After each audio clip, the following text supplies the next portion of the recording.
I like that's probably going to be the first thing anyone hears on the stream is, come on, charge me.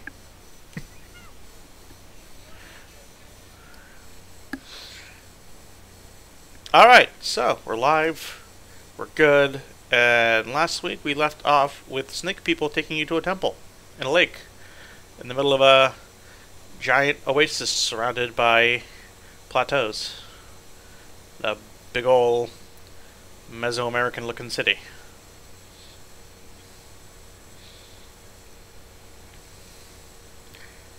Which he technically won't get to use until he passes their test.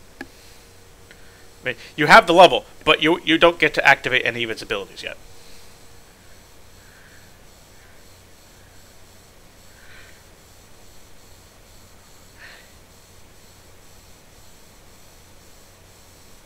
Yeah, no, I know, but I'm going to, for the sake of making this more than just a trip, to be like, well, that's a neat little temple. Okay, everybody, pack up in the van. We're heading back. We're heading back home to Wisconsin, don't you know?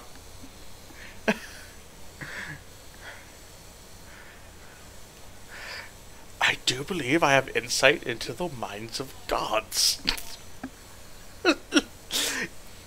That, or it's like the monolith from fucking 2001. As soon as you see it, your mind just gets flooded with insight.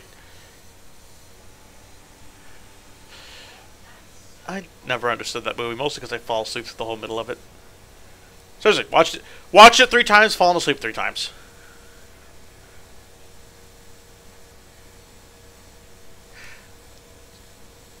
My father has the same issue with Fantasia.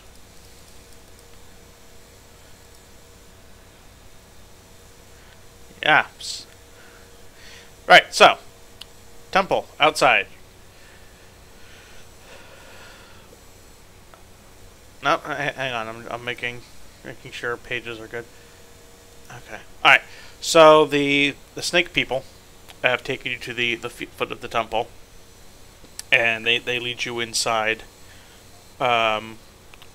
Until you reach the doors to a room inside the temple that clearly open up to the roof of the temple, and as they let you in, there's great green serpents sitting in a circle, 6 of them, and they all look down at you as you're brought in, and the snake person explains that Jaleem sent them and then leaves you, and the one in the middle looks at you and says, "What brings you before the Quattle?"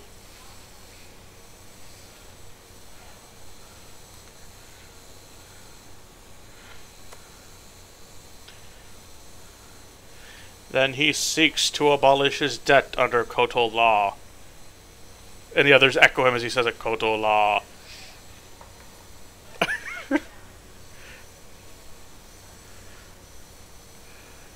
Shut up, I'm gonna switch back and forth and you know I am. Hang on, my wife still got...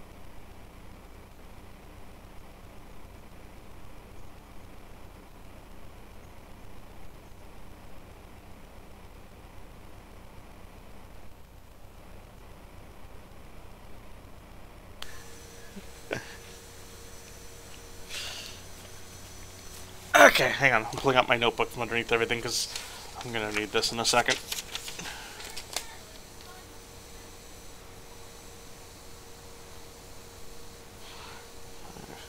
Six. It says, "You stand before the Quattle Council. I am Koti." I'll write these down as I say them so I don't forget them. My associates are Kotal.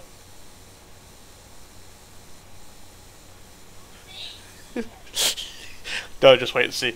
Kotal. Kortal. Koal. Keel. And Phobos.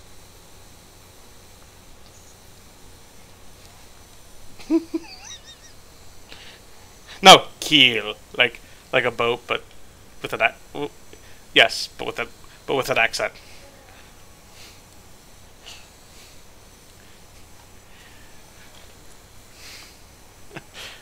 We are not done. We are not done. Do not interrupt us. This is against Koto law. Koto law. The others echo. If you have been sent by Jalim, then he means for one of you to ascend. Who shall ascend?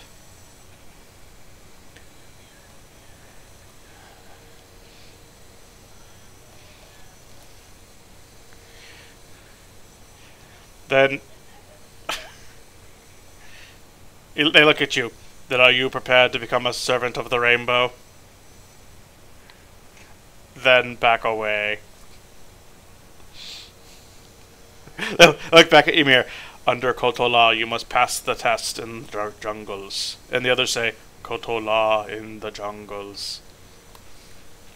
You...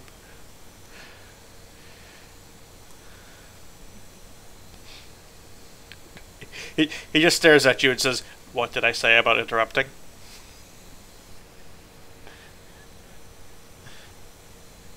You have 3 strikes under Kotola before maximum punishment. Now then, you will go to the jungle and you shall fight the great beast. I'll leave.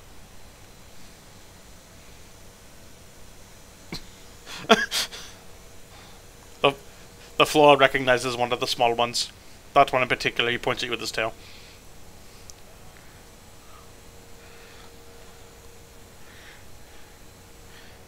You will fight the great beast that you must fight for the trials under Koto law. The one T shall explain.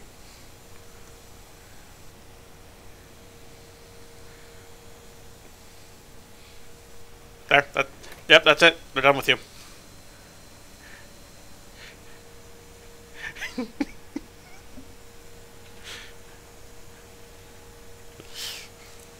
Also, Flux, one of the ones, the one he indicated as Phobos, nods at you for having properly observed Koto law.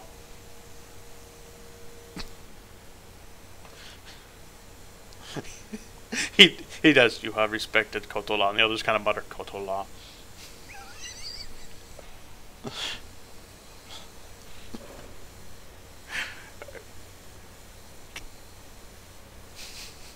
Otherwise, we'll have to get these bats out and break your legs. Alright.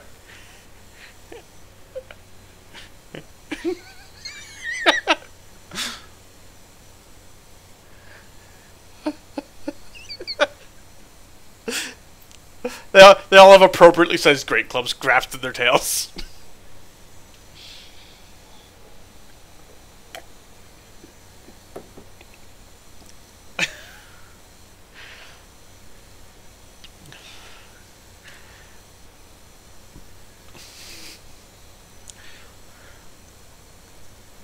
I spent all day coming up with this. I just want you guys to know that. This is all I did for like the last 4 hours at work. I was like, how can I make a partial C lab reference of Martian law, but in D&D? I know Koto law.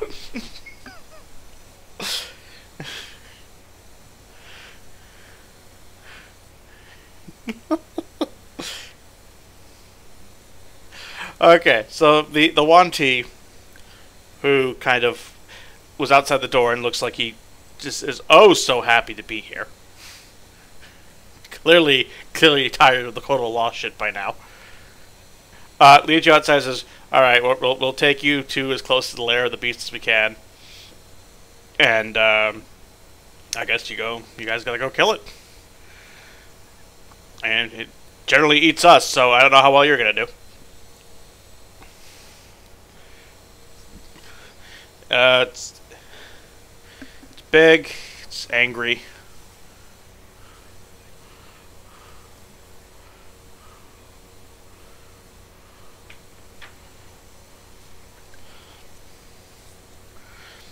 I mean, I just assumed you wanted your friend to live.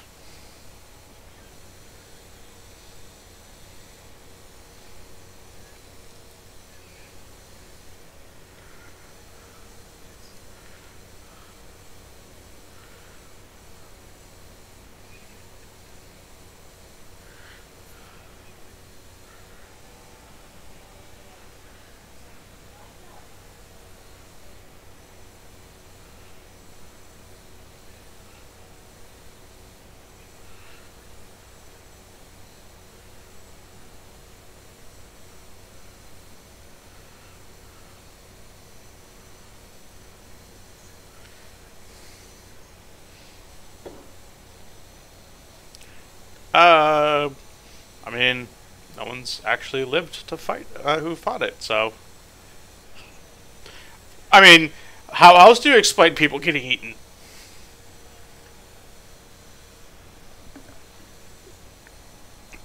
Okay, what was that question?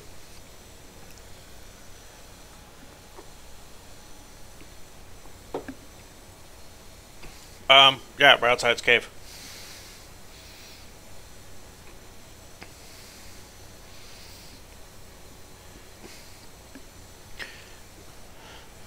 Whole place is pretty much just cleared out. People try and kill that thing almost on a weekly basis at this point because they won't let us. It's against Kotal law. Did you just hear that this is Kotal law? He just kind of sighs. He's like, yeah, they do that. He just pipes in, you're gonna have to kill it for the trial to count. Alright, I think they put it there.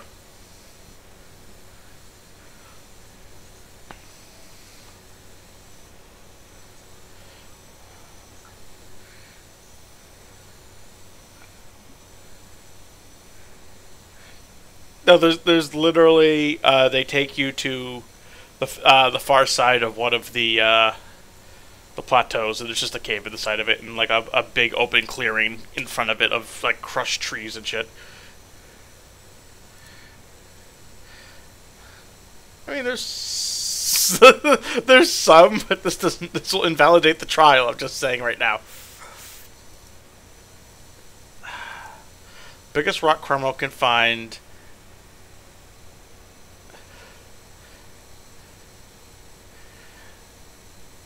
I mean, you're probably gonna find all rocks smaller than that. Yes. As big as you.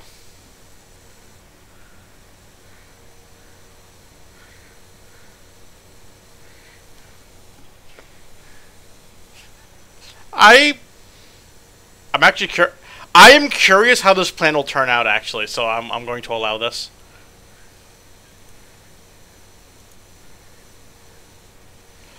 No, if it hits, Flux will have to calculate a shit ton of damage. It's his plan.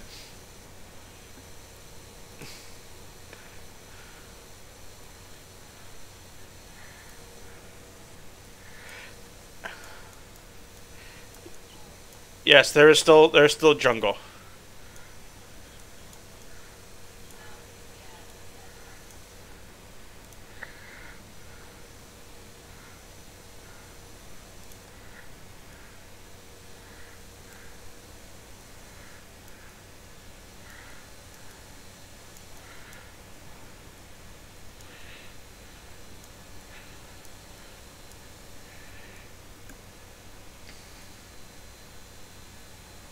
I assumed you were going to let it come out.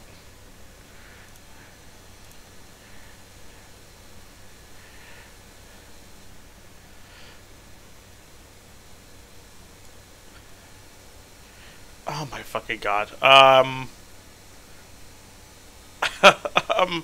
I'm gonna say at least. Fuck. I don't know what normal is for a plateau.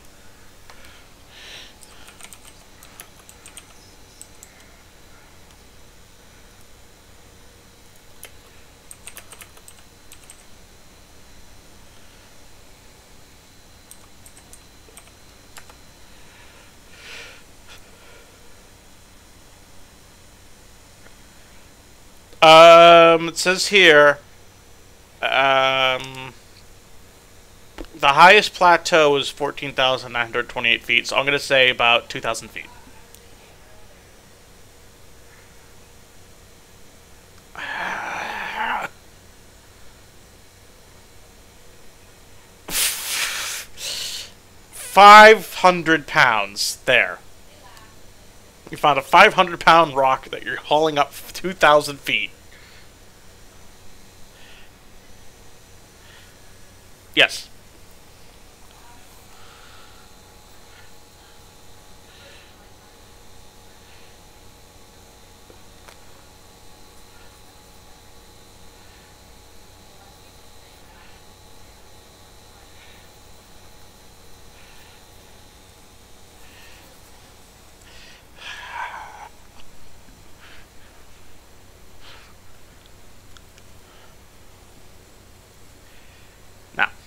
I want to put this out here for open disclosure.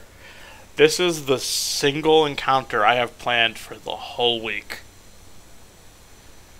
Are you prepared to end your only combat of the week with a rock? Alright. As long as we're all on board with this. Or at least enough people to outvote Neotech.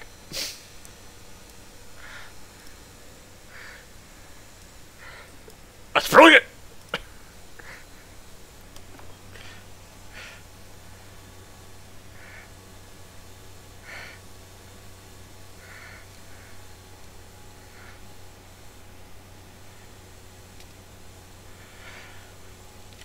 I'm actually, hang on. I'm even looking up if this plan will work. I'm not going to tell you one way or the other what I find out, but I need to know what this will do to this creature.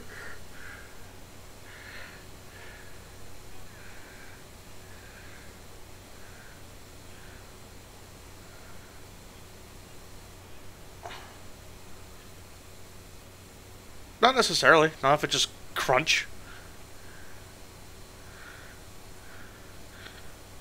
I don't think you have time for that.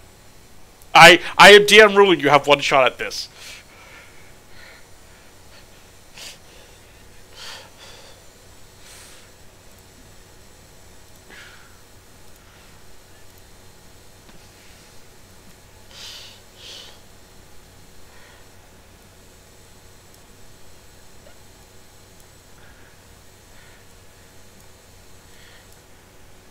I mean, as long as you don't go near its lair, probably not.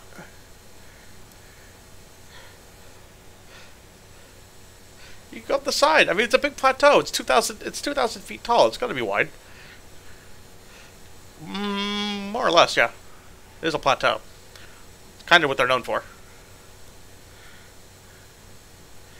Pretty much.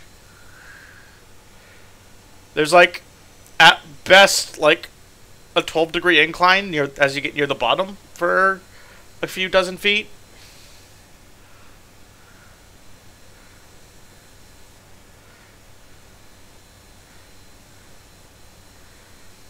Does Bar have enough strength to drop the rock?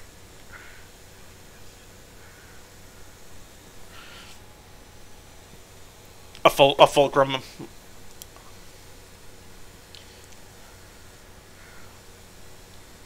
Okay. Okay. Well, then we don't even need that. You can just push the 500-pound rock.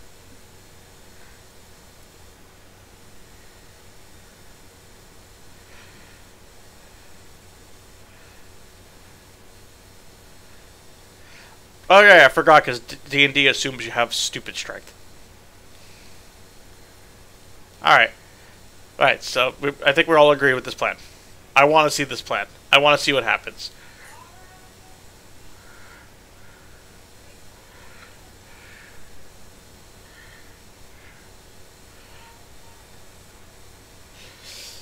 Okay. No. With your stats, I know you're gonna make it.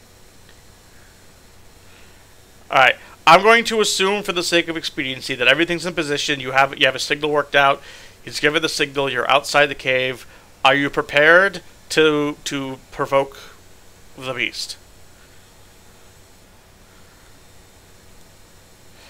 Well, guess what happens? As soon as you get into that clearing, it comes out.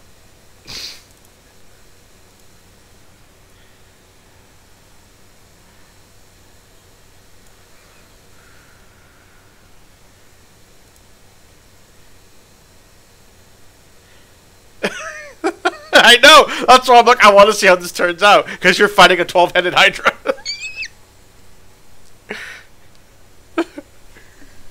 I also looked it up. Yes, you can kill a Hydra while bypassing the heads if you kill the body. If you kill the body, you bypass having to sever its heads.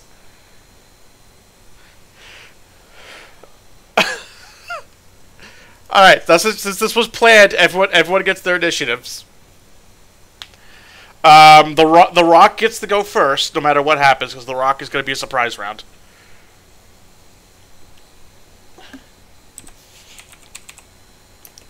Because, let's face it, that rock is going to be one fuck of a surprise.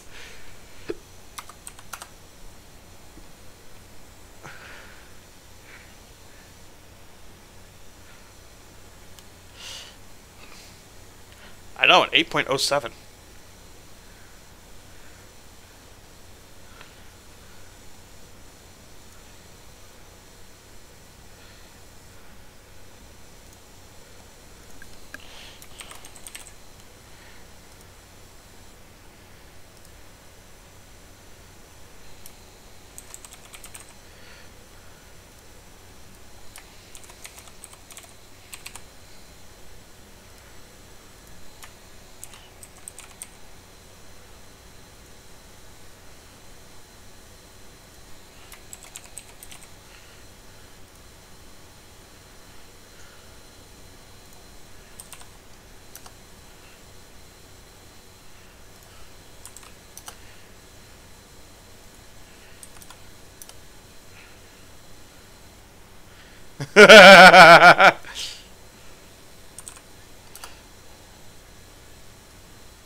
Alright, so...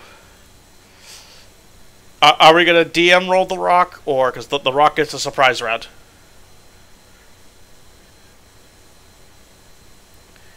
Alright, well, you have to roll to hit it, which is just gonna be a... Oh my god, what actually is the roll to hit from dropping a rock?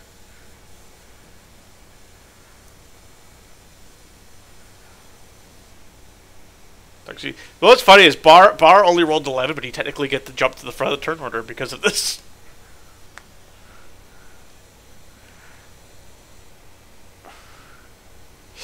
Oh, oh, oh! There's a good chance you're gonna miss then.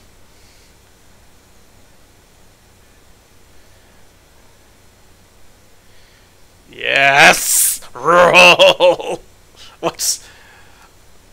What's the penalty to a improvised?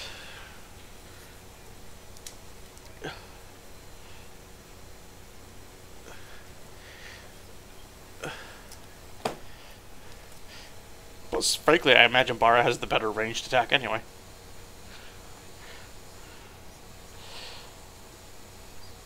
And I'm trying to find the combat section.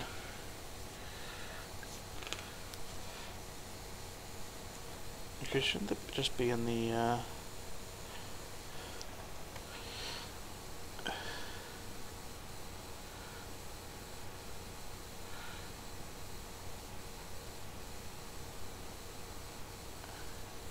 Yeah, improvised 113.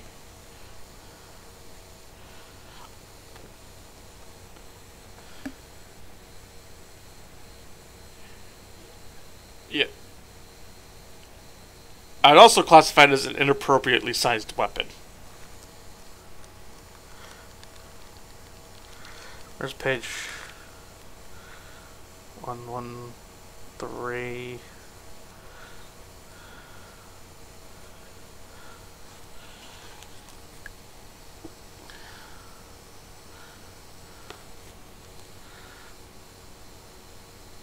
It's a cumulative -2 penalty for each size category difference between the size of its attempted wielder and the size of its actual wielder. It is a large. The boulder itself is large, so that'd be for what a huge creature technically would be able to wield that. So that's 2 size categories. So it's -8. You have a total of -8 to hit.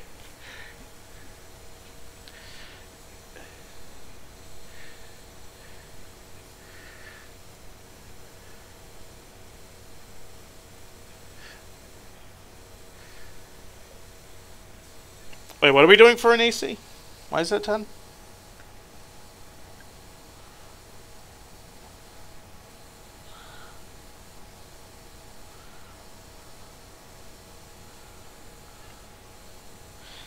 No, I'm gonna say it's to hit its AC.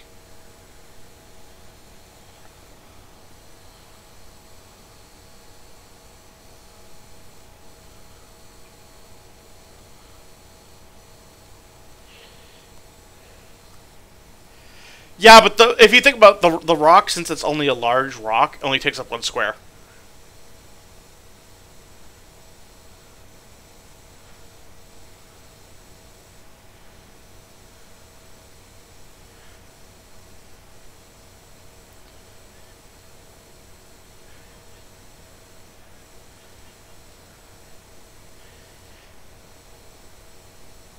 mean, at that point, you got to worry about the head growing back. Actually, no. Actually, if you do hit a head, that still counts because the way the rules for the Hydra works is any attack that is incapable of severing the head counts as an attack against the body, regardless. So this works. You could theoretically kill this thing just by crushing the brain in one of its heads. As stupid as that is.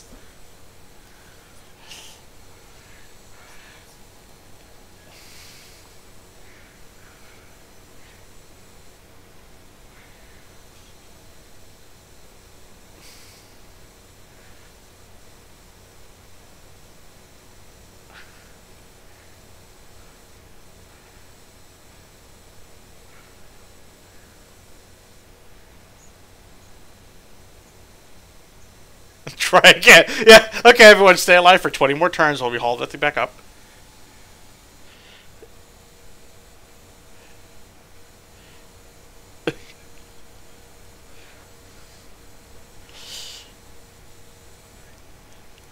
It's Ymir's turn, and Bara is technically...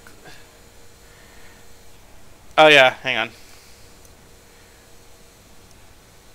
Carrie, I'm going to place you here. You're technically up there at the top of the... Jump on... Quickly, Flex, we need to get our Kingdom Hearts 1 strats going. Jump on the Hydra's back!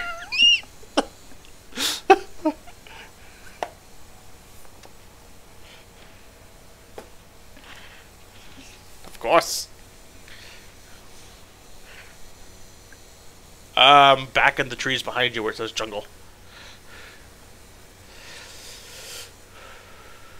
Yeah, then, yeah, go ahead and start there.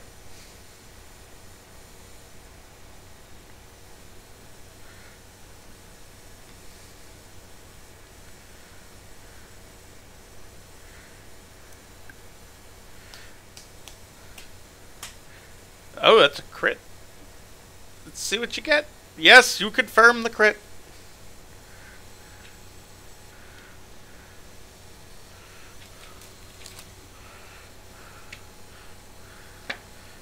Alright.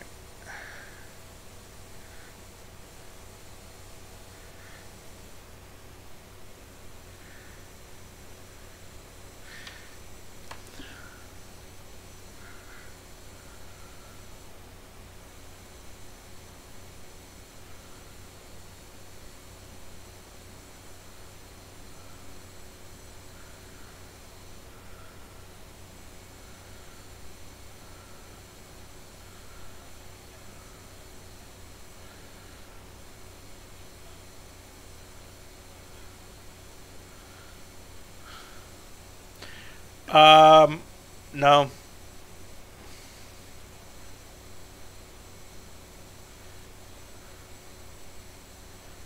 Hang on, I'm reading how hitting a Hydra works. This is a couple of...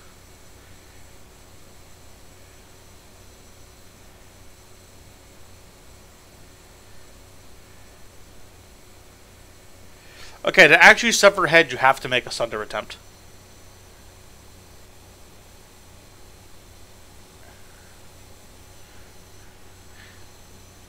Yep.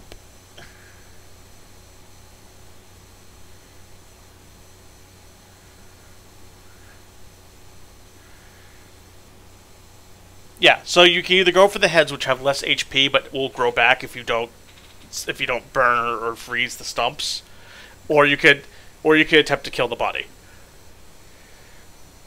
89 to the body.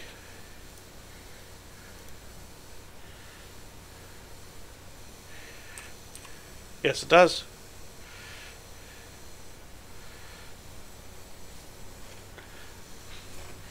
$89 plus 45.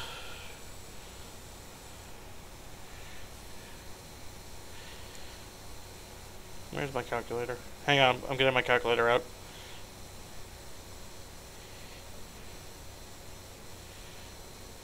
Okay, it's still alive.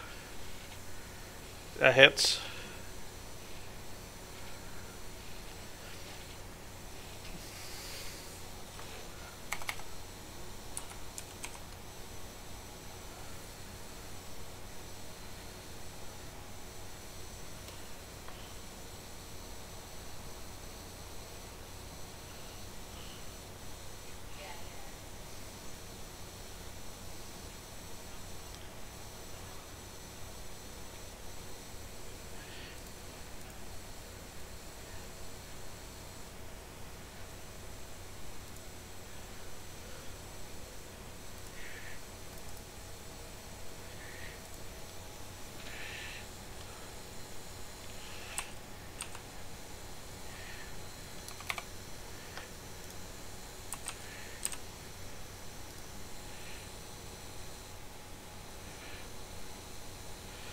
Pull up the rules, I say.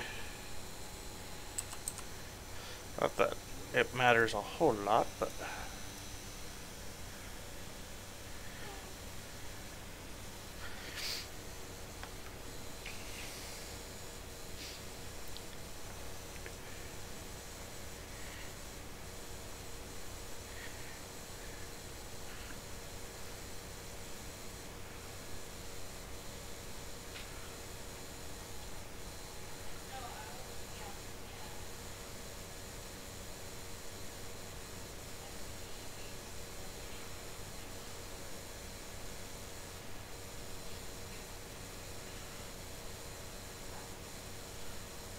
Okay.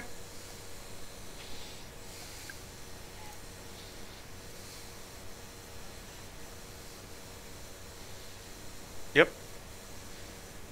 It hits. It's dead.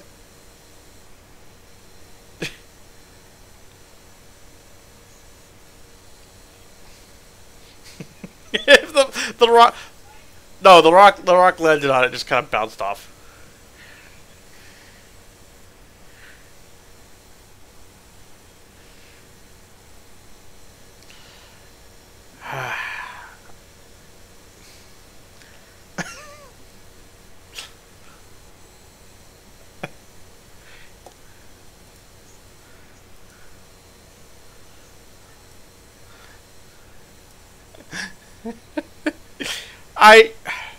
The sad thing is I can't even get angry about this.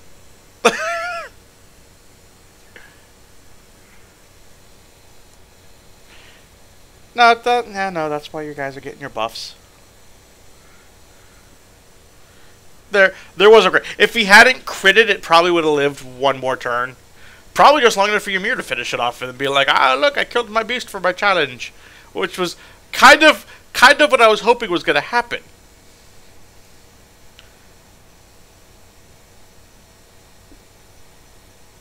I mean, well, that went well.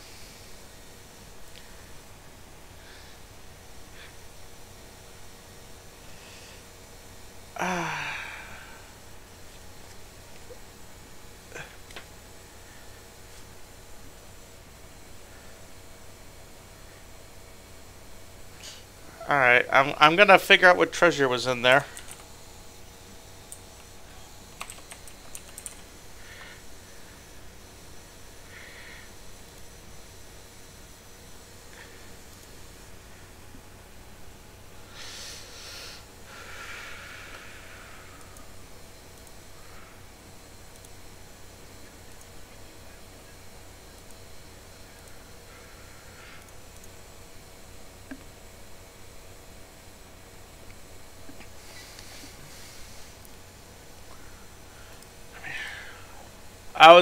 I was hoping that at least one level 11 monster would survive long enough.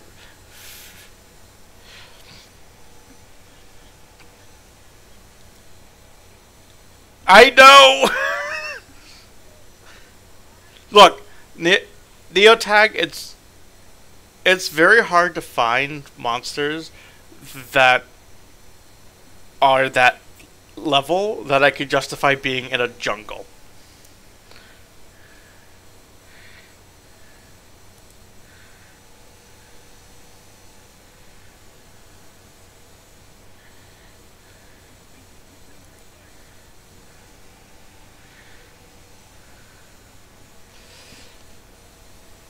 Yes, but that requires me to have time to do it. I literally pulled this out while you were away.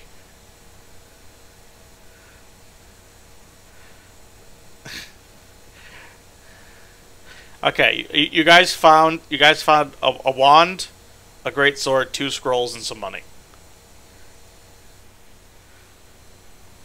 I probably ate somebody with a wand.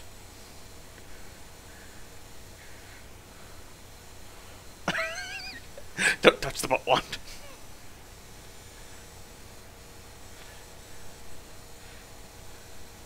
Okay, 2 scrolls and 15 platinum pieces. It is actually a magic greatsword.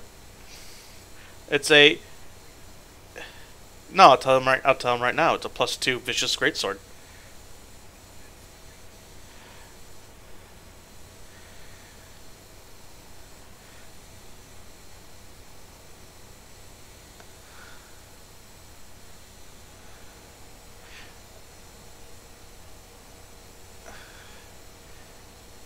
Yeah. The wand is delay poison, 30 charges.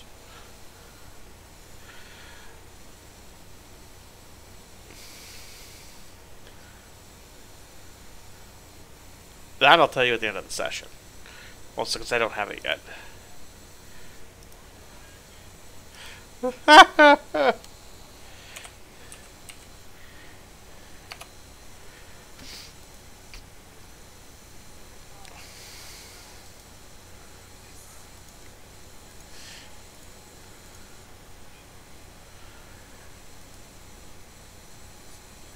Okay, so hang on, what levels are everybody again?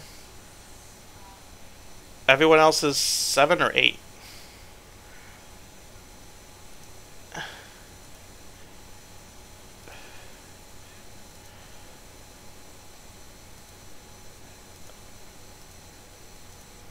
They leveled up too. So, okay. This was supposed to be a very difficult encounter.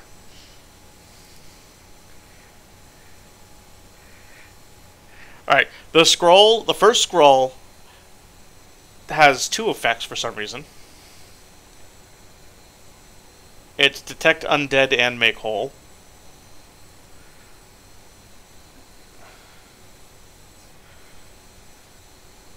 Yep. The second one, also 2, is entangle and hold animal.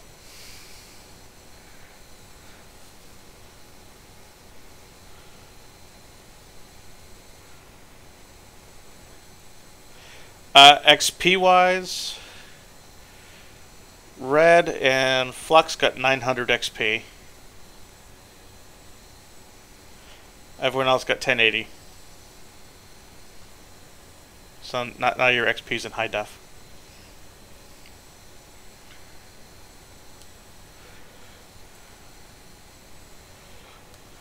$1,080.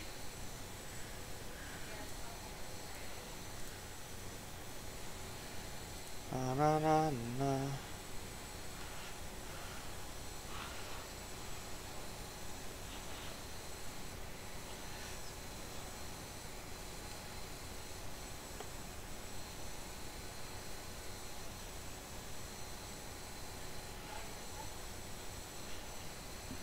Yep.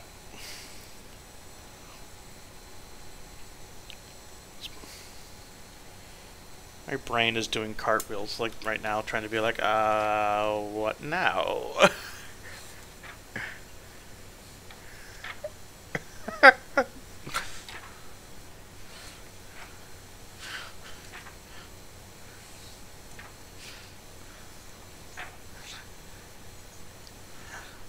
No, we went over that.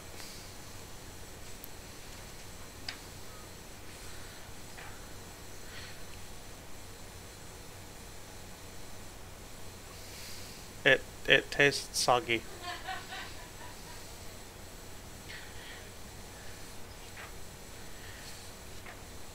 No, like this thing tastes like it's been sitting in putrid water.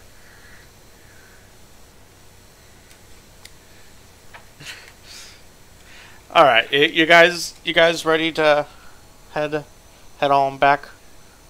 All right.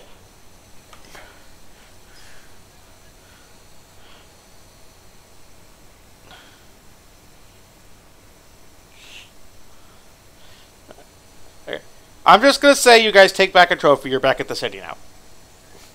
I'm nipping this in the bud before you spend all day trying to taxidermy a fucking Hydra.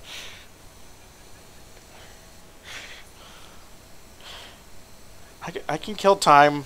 I'm just gonna improvise. Alright, you're back. You take it to the temple, and they say, "You have slain the beast. We have seen it." That rock did nothing, and you know it.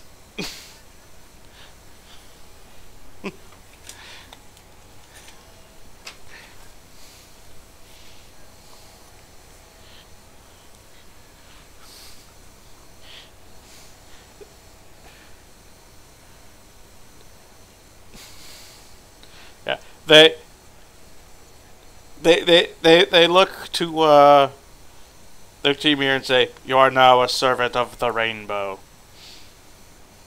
and your name among us shall be Sir Kramas."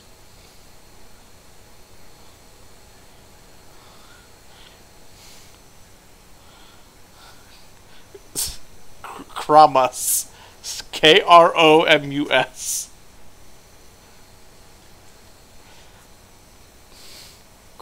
Kodola.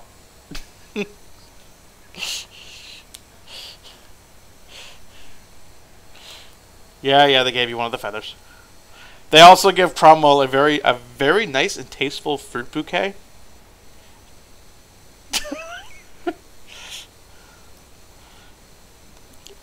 It doesn't matter how many spices you use, it will always taste like the ass end of an ass. Incidentally, good work on that Hydra. Please accept this commemorative gift basket.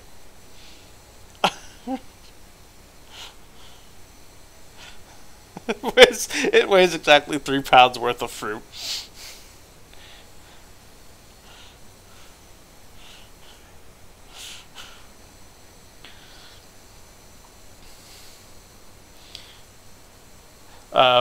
While you're there, also there's one team in the room as well, and they say, "Good. Now please excuse us. We must continue with the execution. He has broken Kotola." Kotola.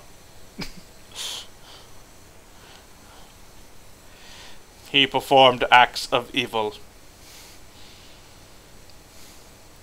Well, among other things, that was actually the least of his crimes. One of them puts a pair of spectacles on.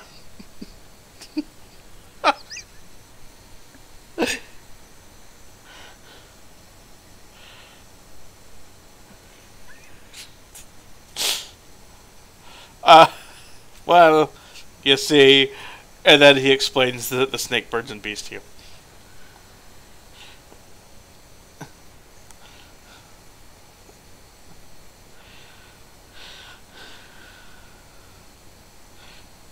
He goes into an explanation of that as well. Cromwell now has full and complete knowledge of the sexual ways of all serpentine species, both known and unknown. Anyway, I shall pull out his crimes. Let's see here. Money laundering, selling without a license, killing without a license, killing with a license. Well, you see, there is no killing license. He just made a piece of parchment that said license to kill on it. He was selling licenses to kill.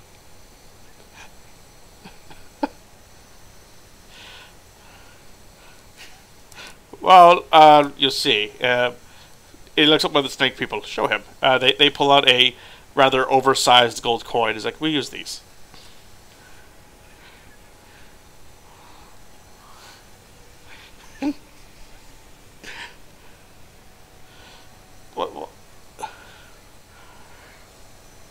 From the other, yes, it is actually identical to those.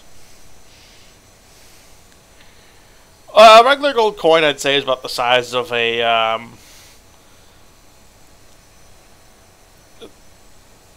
yeah, I'd say they're like a half dollar. British pound type size. These things are full on, like, they're the size of like a palm. Like these are like hefty, big, like fucking Pirates of the Caribbean, ancient Aztec gold size coins.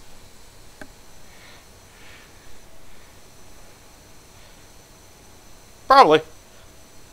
Like this thing is not much that far off from being just melted down to an ingot.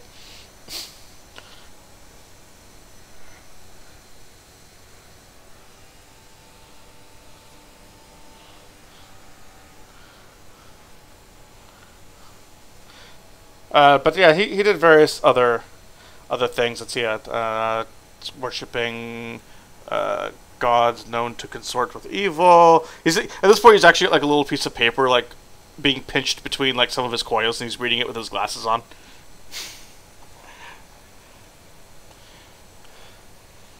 Oh, well, I'm glad you asked, the DM said, going back to the Codal section.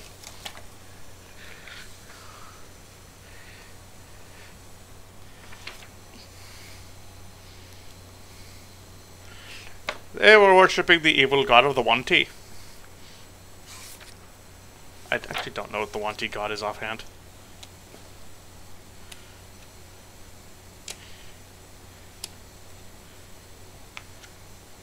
Oh, well, we banned its worship when we took over. Well, we decided, many eons ago that these were wicked people and they needed to be made not wicked or destroyed. They chose to not be wicked. It took about, I don't know, 200 years of impersonating heads of state to get them to do it, but, you know, they eventually agreed. I'm gonna say each coin's like a £0.5.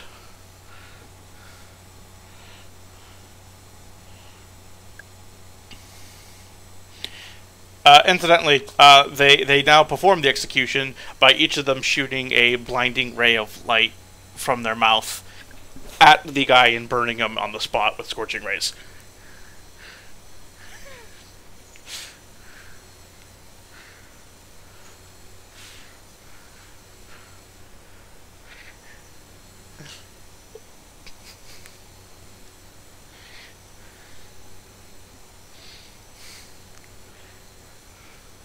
I mean, he's always been able to do scorching ray, I think.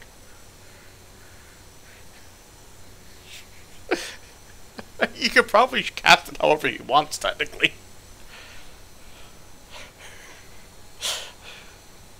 Actually, the one in the middle didn't use his mouth, he shot the scorching rays from his eyes.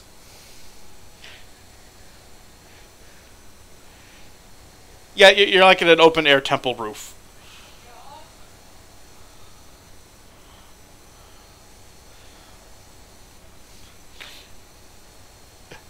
As you do, they all go, Kotola. He knows the scorching way.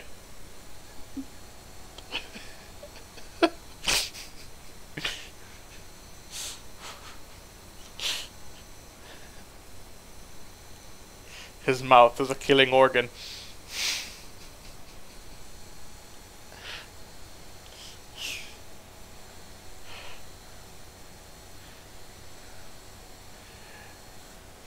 I mean, you thought that.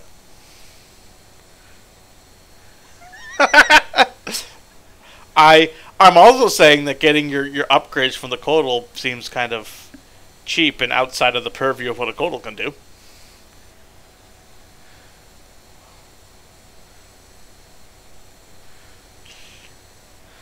Phobos is female. Actually, yes.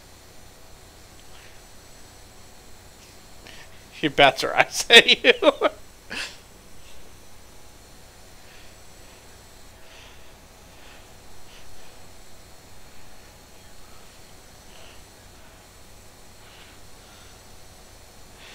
He wants to know how to do the dinosaur all over these.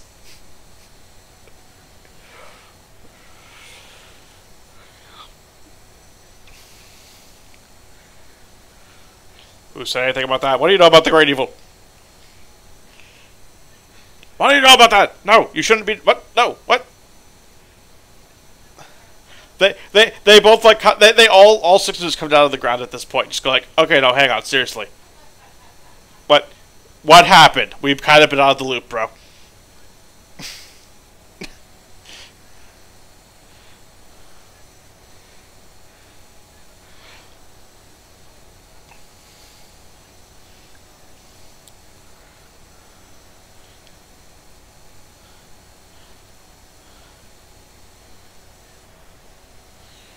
They look at you a bit and just go, what's a Churchill light?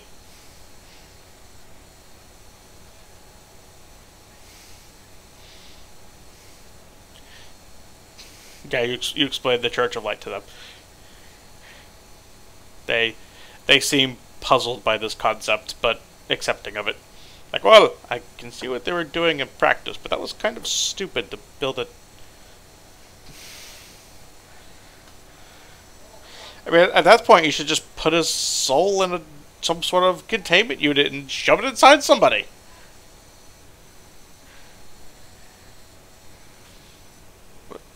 They just kind of look at Bara. Do you think that's a good plan? Like, I'll just do like that slow head turn, like in unison, like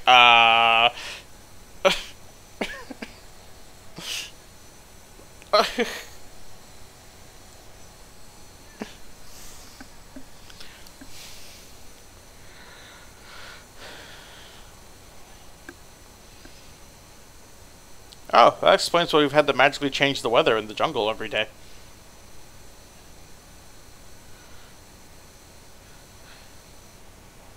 Oh yeah, no, we've been stopping hurricanes on a near daily basis for about I don't know. One of them flies up really high and says, about to those mountains way over there." Comes back down.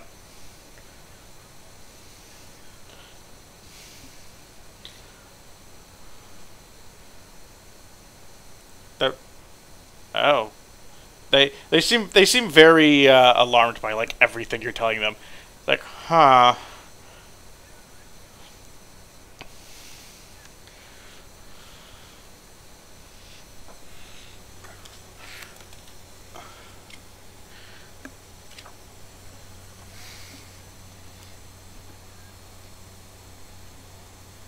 Some arbitrary number the DM made up because he can't keep straight his own fucking timeline.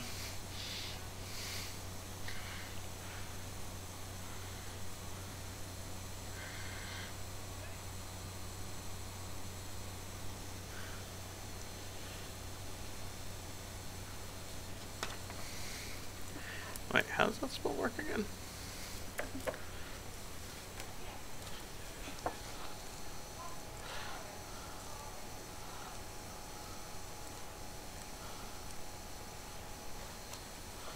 Oh, did you make him repent his evil ways? You might want. I mean, as long as he's not doing evil.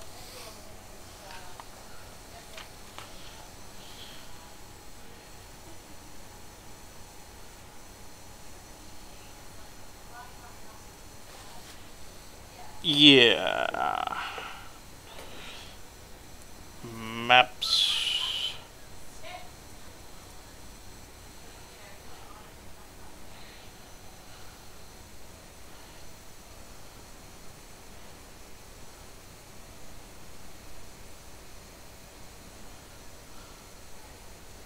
The jungles. The plateaus. The plateaurus.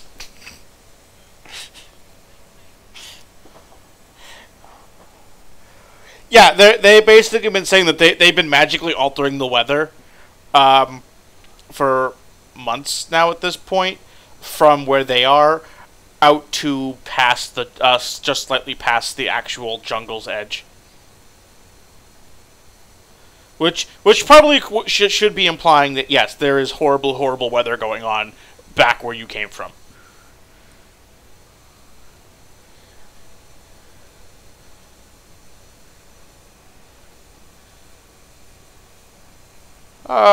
Well, you know, all right. And we're not the strongest servants of good out there, but you know we're good enough to keep these snake people in line. Who's asking?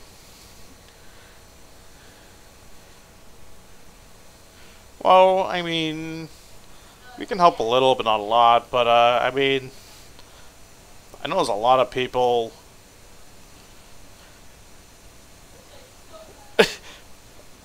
I mean, you can't. I mean, you can't really call it gods. He kind of kills those things. So anything that's not divine, really.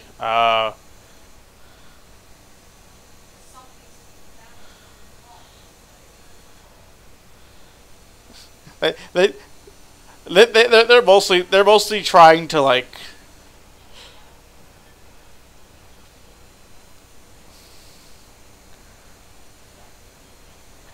Yeah, they're not as in the loop for modern stuff. They're listing off names that mean nothing to you guys. Like, these are probably people who have been long since dead. It's like, I mean, unless some of the liches are still alive. I mean, I know some of them repented their evil ways. They respected Kotola. Kotola. I mean, we haven't talked recently. I mean, we haven't really seen anybody since that whole kerfluffle in the north with Zargon, so.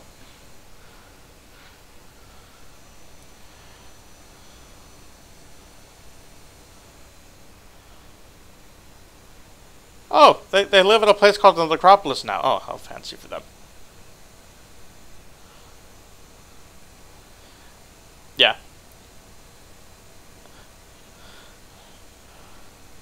He literally gave you a sigil of the High Council of Necropolis. You basically no. He just you have one pass for the lot of you that says that you have met with and are known to a member of the High Council.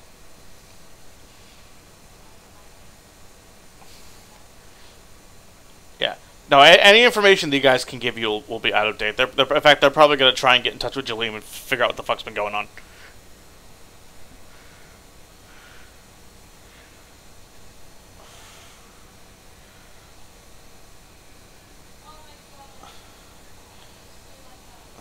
I mean,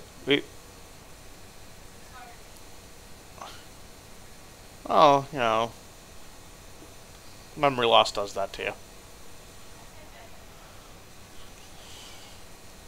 That's in another dimension. Don't worry about it. We don't even know how he does that. He just goes into other realities. It's kind of weird.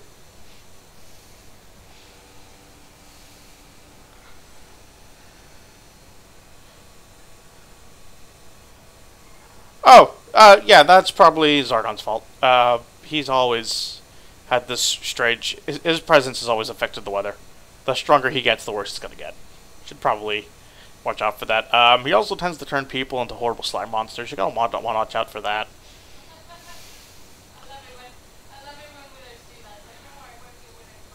Oh shit. Well, he's probably only a few years from waking up. You might wanna. I'd give him probably 2 decades, 3 decades tops.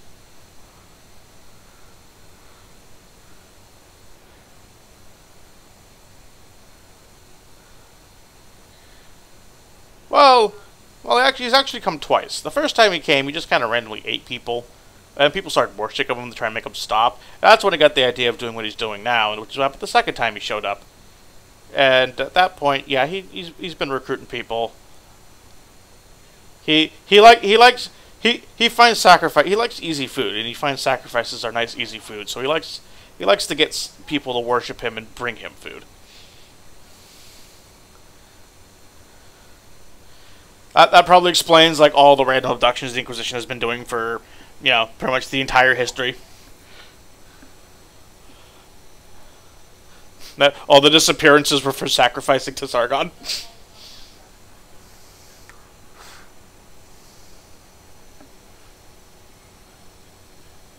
He's also a very hungry boy, so I mean, you shouldn't worry until they start abducting people in you know, large quantities.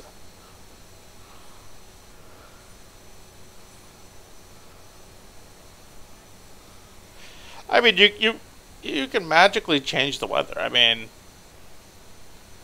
you have magic. Why can't you do it? We gotta call on the evil snake people to keep in line. You know how long it took us to reduce their society to this one city?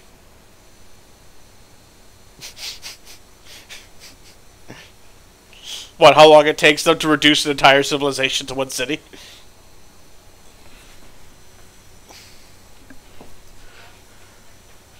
Yeah.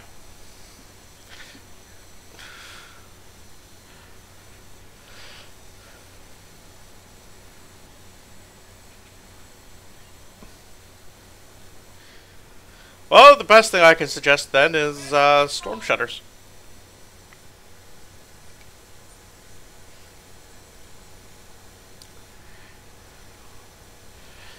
do we look like? The artifact store?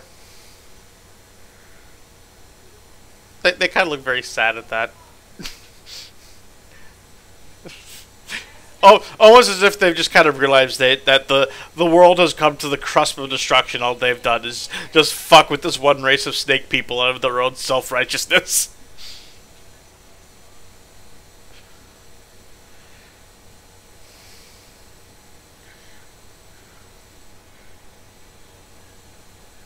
Jalim.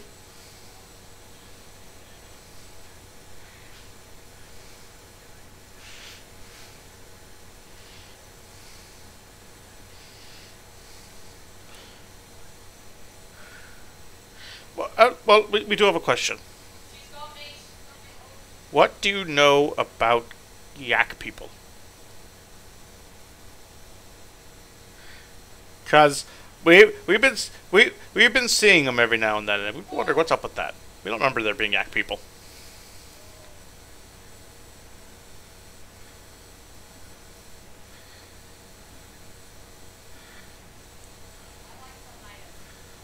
No, you guys should also know about the yak people, the leaders of Shin.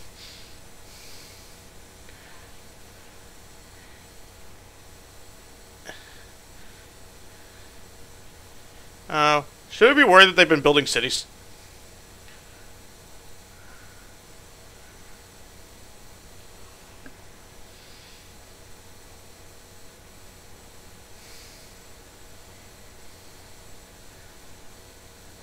I'm glad you asked.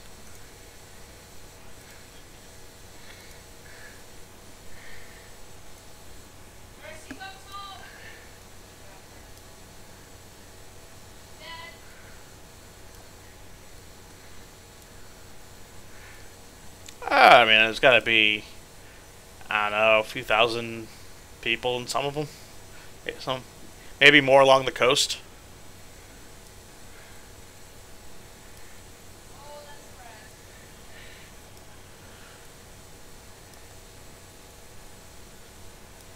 About, not a month ago. They've been living here a while, though. I don't know, about 1,000 years.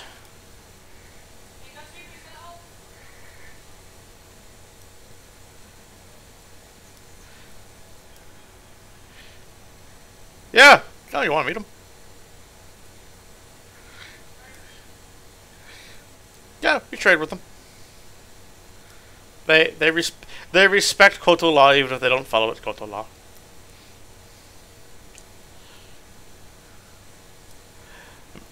Oh no, if you gotta leave, that's cool.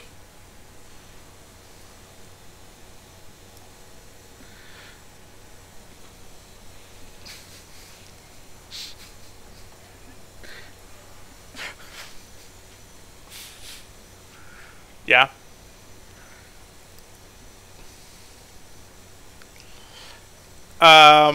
As far as you know, I mean, their actual currency system. I mean, their currency system uses, but Shin uses coins more similar to yours, and they do accept coins from Shin. So if you were to meet with the people in Shin, you could convert.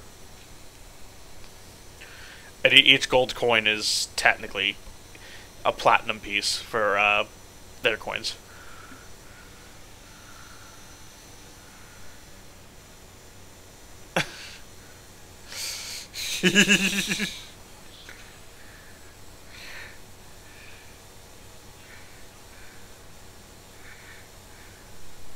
Just give everything the flux. You can carry the whole party.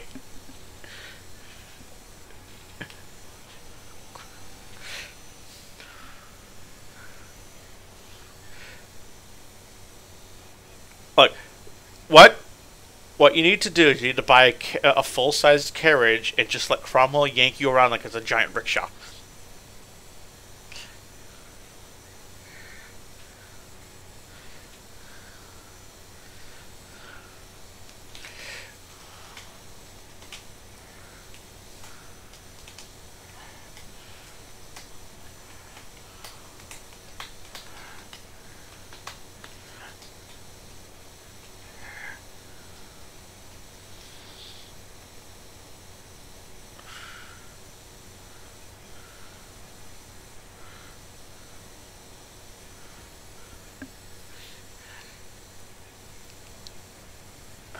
I mean, last week they weren't, so I'm just gonna be upfront about that.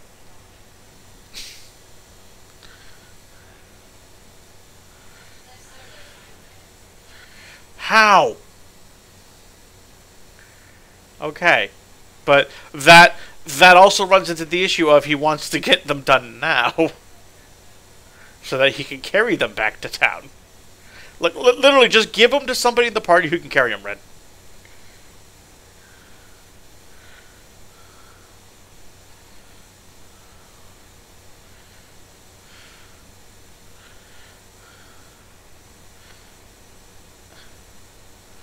You have to ask the snake people about that one. We don't deal with their day-to-day lives. We just make sure they follow Koto law. Koto law. Yeah, I was kind of stopping that until Kiri did it.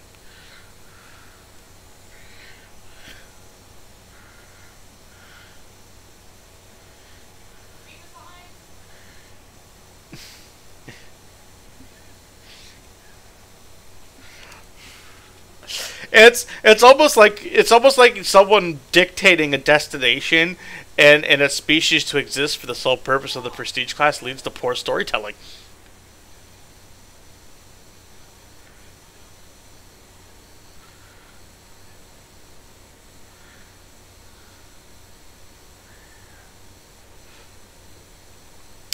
Yeah, maybe, but frankly, when I looked at the Kodal, they're actually not that powerful. It's kind of amazing that they even covered a prestige class. They literally only have access to third level spells.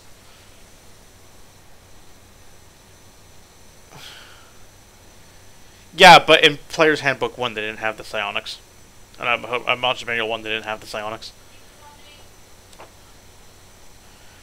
They literally have up to level 3 spells, Ethereal Jaunt, Telepathy, and that's about it.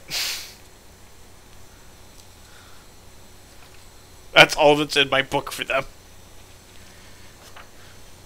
They're kind of shit. You guys could kill these things in 2 seconds flat. They're only like level 7. You are stronger than these things, and you're now taking orders from them.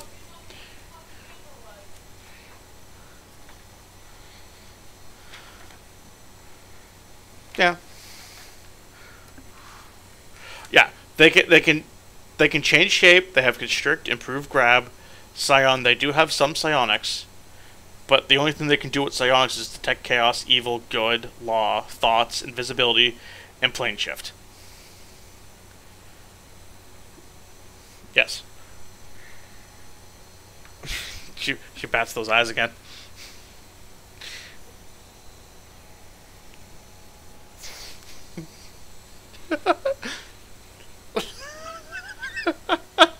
She just kind of looks away at that like a humph.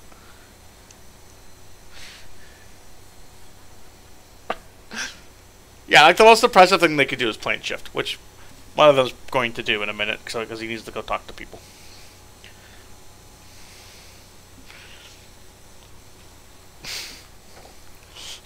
That doesn't sound like a good thing.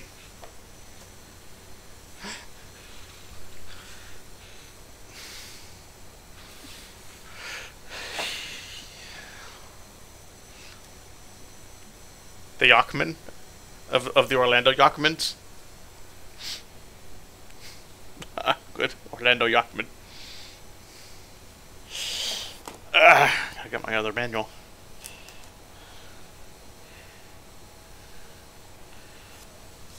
Oh my.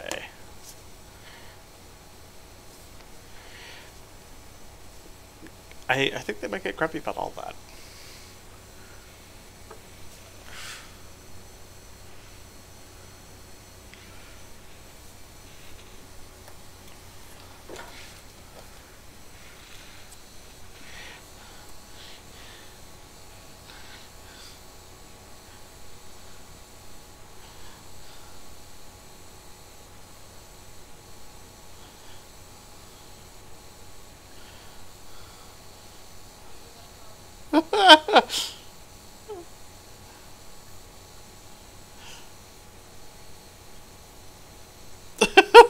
Cromwell probably shouldn't have tried to convince a divine being to take the.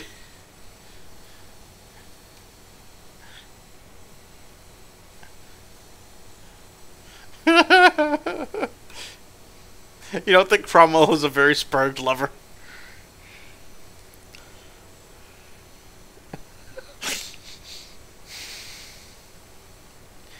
Cromwell always makes sure they sign those consent forms.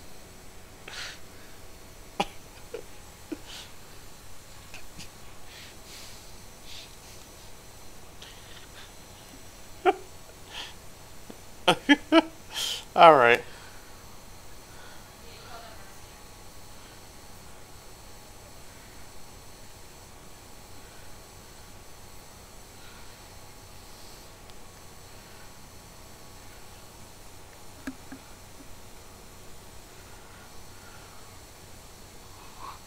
I know, right?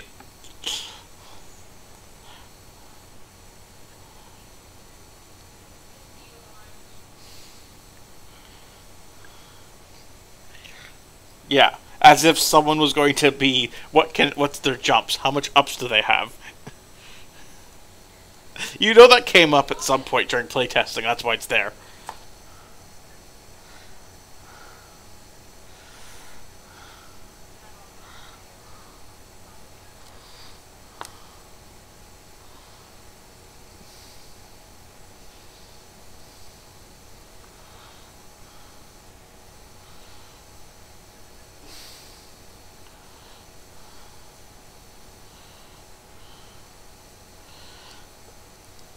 Yeah. Pickup games. They like to play pickup games of horse. Because they got their Air Jordans. Because fuck you. Size. We are. Alright, you're gonna go see the Act people now? Okay, so we're gonna move you guys, and I'm gonna put it down a placeholder.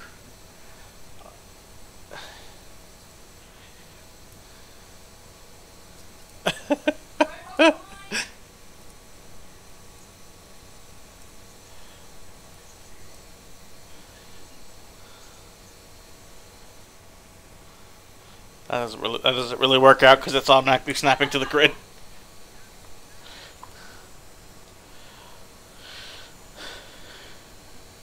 No, the C and the O.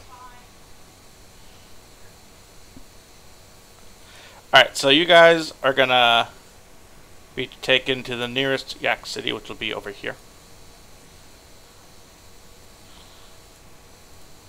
I mean, yeah, you guys are technically over here, so that is technically the closest one.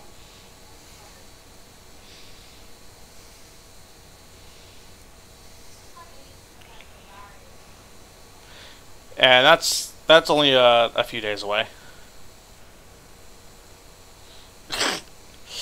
Yeah, so when you get there, you actually come to a sudden clearing in the jungle, and great walls have been built around the city, as if it's a fortress of some kind, the size of an entire fucking like decent-sized city. Like we're talking, there's probably several tens of thousands of people living in this thing based on size alone.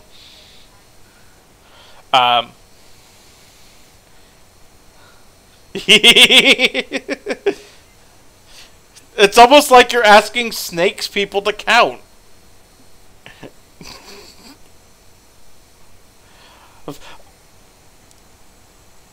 No, I am keeping track of what I said, but...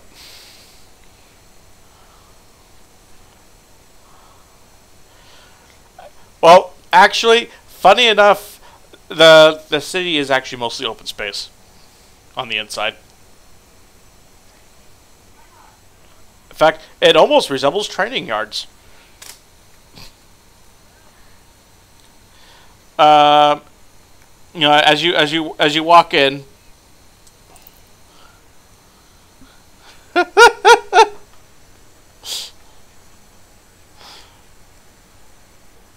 or with them as allies and not as enemies. It depends on what you do.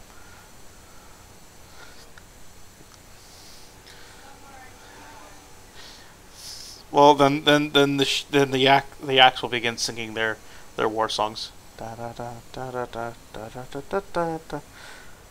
No, no, no. They're gonna just start singing savages. So yeah, so you get to the city. There's two Yakman guards. There's a number of humans, elves, and others mulling about the entryway. Some of the snake people trading. The snake people interested are being kept in sort of the beginning area of the city, and not really let too far in. And that's where the market is, which is where you currently are now.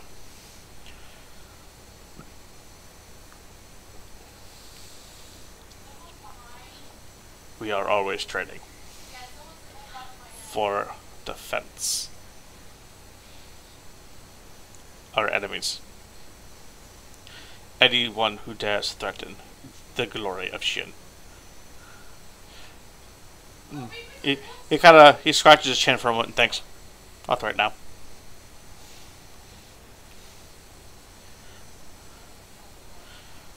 It depends. Do we need their land? Again, would we need their land?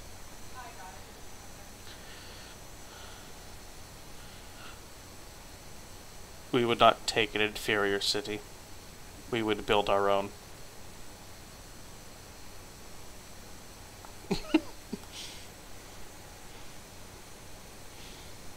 It wouldn't be anymore.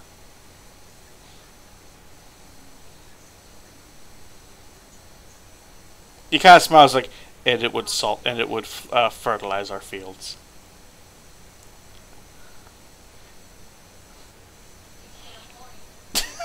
He just kind of looks at you like that. He's like, prove it.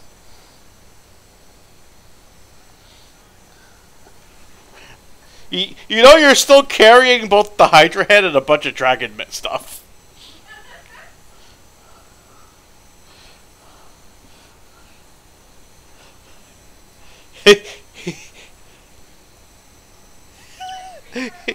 He actually gives a very hearty chuckle at that. It says, "I like this one."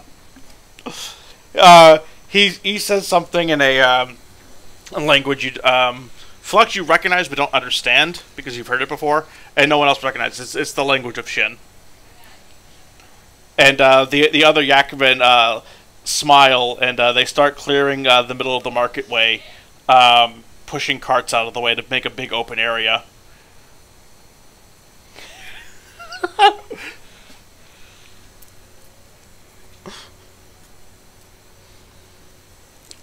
I mean, it's been pushed out of the way, but yeah. Hold my fruit basket. It's still good. Just ignore that slimy stuff. So the guards form a big ring, and they start passing coins back and forth among each other. They're clearly betting on this.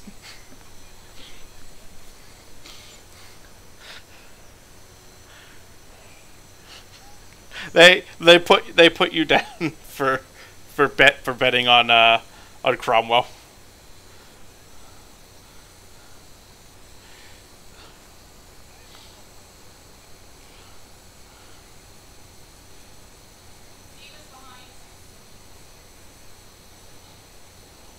Okay, keep track of that. They're giving you guys 10-to-1 odds on this.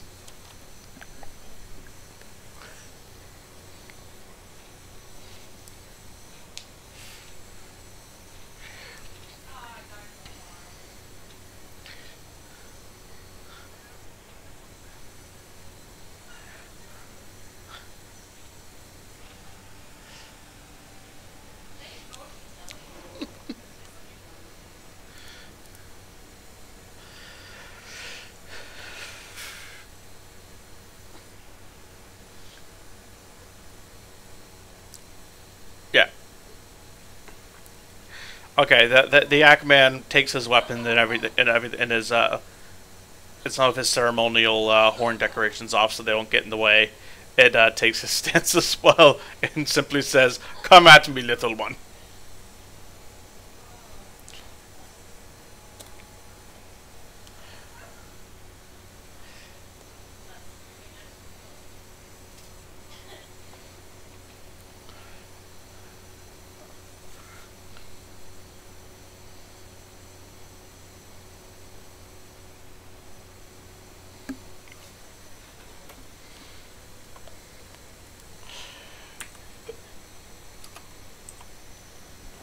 I'm just gonna go ahead and roll his opposed strength check now because it's not gonna be anything close to what's needed here.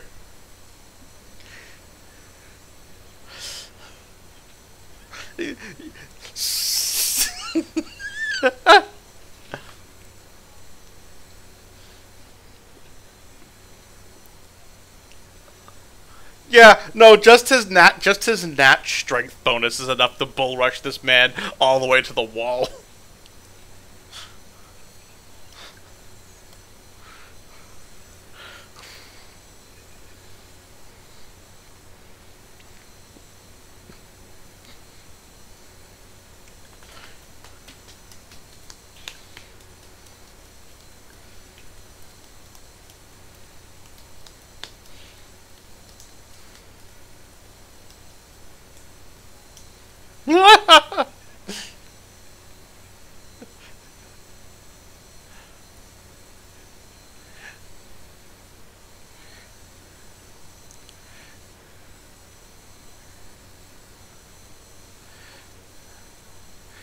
Oh dear God.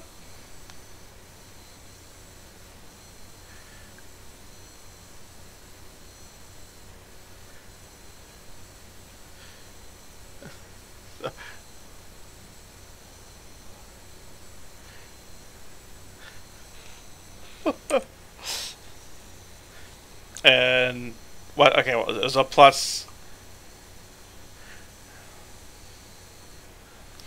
The Acmen are all kind of just murmuring to themselves at this point, and several bets are beginning to change.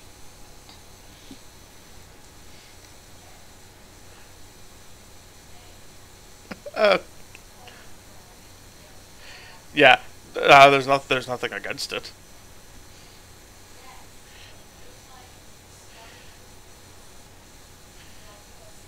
Yeah. All right, so he gets the +2 as well, right?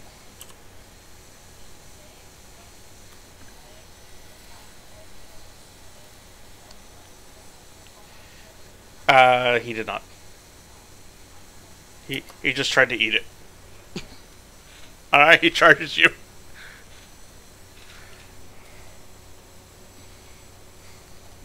Yeah, he just bounces back off you and just laughs.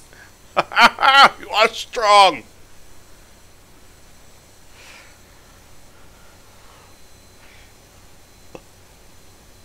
Yeah, that's what I was just thinking. He gets up and just fucking like manly fucking like arm grabs you. Just does the fucking. Yes, you are. You just did that. Yeah, that's literally what you just did, Flux.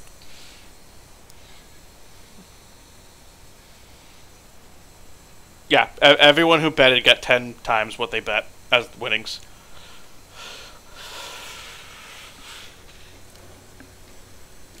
And Flux has just single-handedly made you friends of the Acmen. What brings you here, foreigner? I didn't think your people came this far.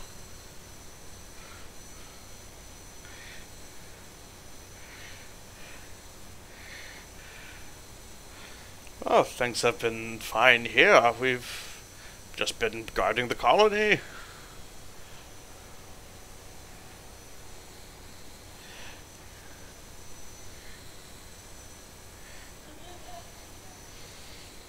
I didn't even realize your colony up north actually went anywhere.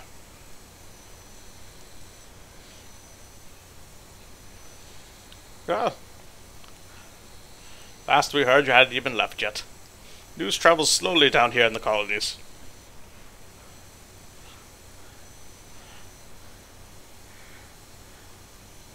Ah. By the Emperor, that sounds amazing. Make.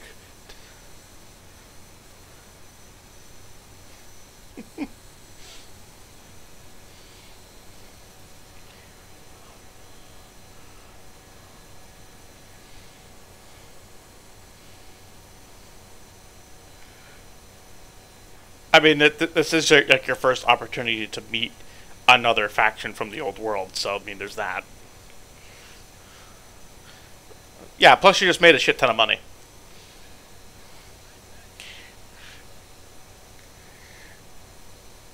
You could tell him more about this magical system that Primal just dropped on him. Yes.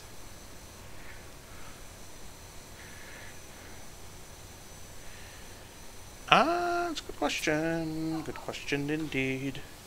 That's a good question. Good question indeed. I'm gonna have to pull out that table. I forget what page it's on.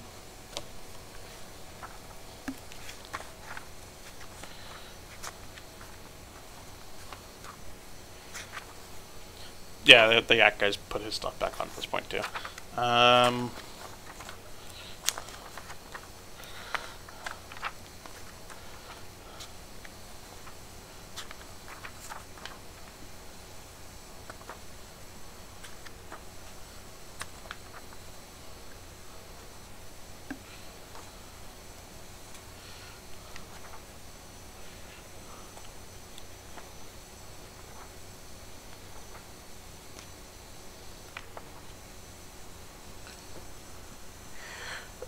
The gold limit for this place is 40,000.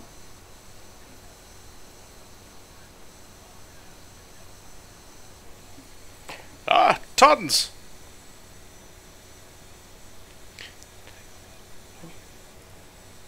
We Yak Shinha take great pride in our magic skills.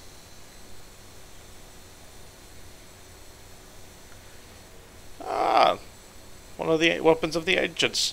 Our emperors usually craft things like this.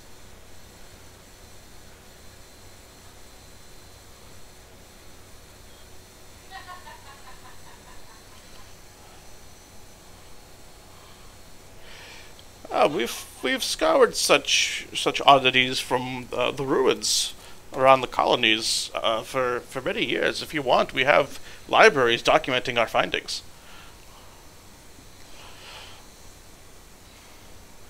Oh, certainly. I'll have someone sent along to help translate. I doubt you read Chinese.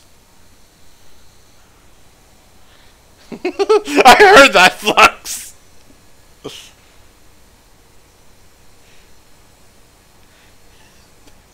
I heard that little fuck you.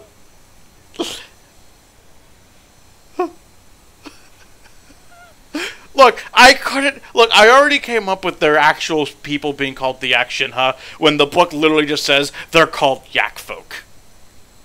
Like, that is literally the only name given to them in the Monster Manual, too.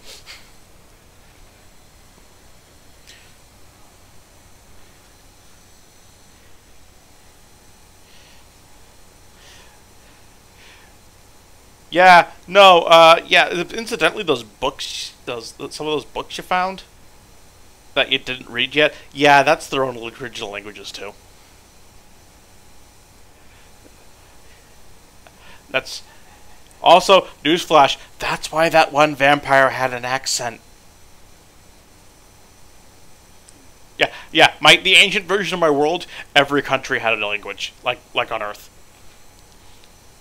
Common was literally the trade tongue, and only became prevalent as the universally accepted language after the great cataclysm of the world being split in half.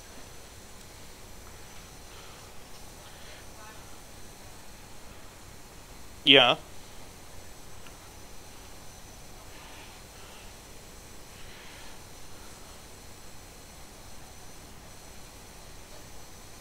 Certainly, I'm sure our merchants can be persuaded to get something going. I can.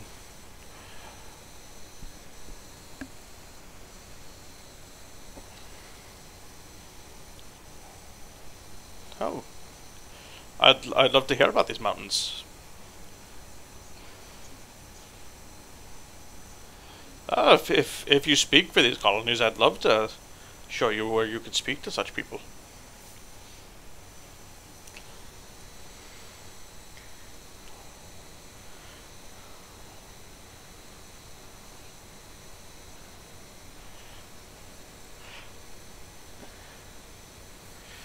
We will live quite peacefully with the merfolk. It's a very live and let live situation. We allow them to have their autonomy within the waters between here and Shin and their accepted territories, and we do as little as possible as far as sea travel in that area, so as not to dump our waste on long voyages on their lands. It's also part of the reason why we have not expanded further north before now. It's simply difficult to go overland when there's really nothing up there that we can't already get here.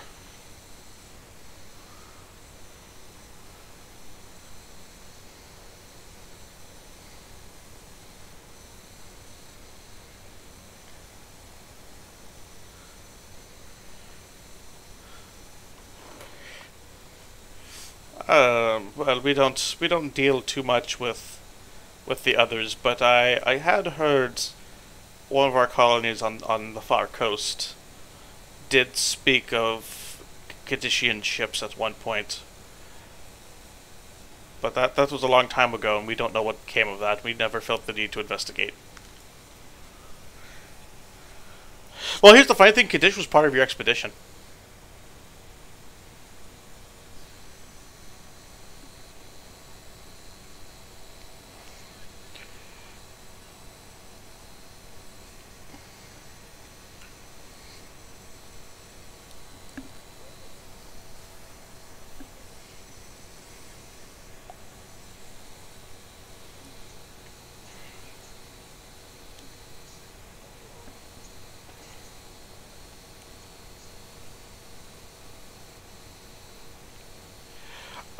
Throughout history, Doran has sent men over the oceans that were never seen again.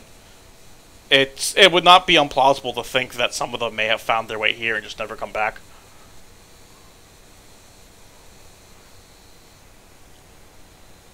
None at the time that you left. No, for the last few hundred years, it's been somewhat regarded as a fool's errand since the last trip about 200 years ago, which is part of why they didn't really get on board with with the current plan until late into it, where they kind of saw the new ships that were being developed for it and like, fine, we'll send a token group of people.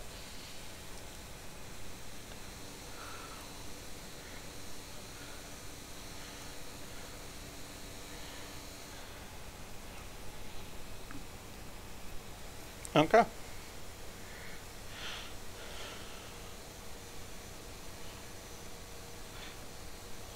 Well, I mean, what do you want out of this town? It may be here. I mean, you have your drinking buddy, so I mean, what more do you need?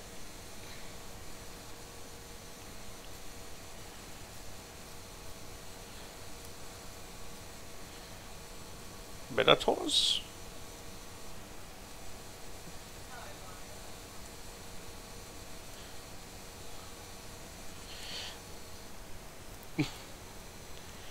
Yeah, they're both of bovine persuasion. Well, he hesitates a moment. It's like, it is a matter of record, though not something we're proud of, that our race began long, long ago as he kind of snorts a bit. It's like the byproduct of magic.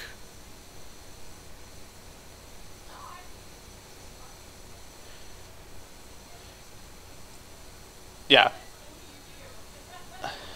Yep.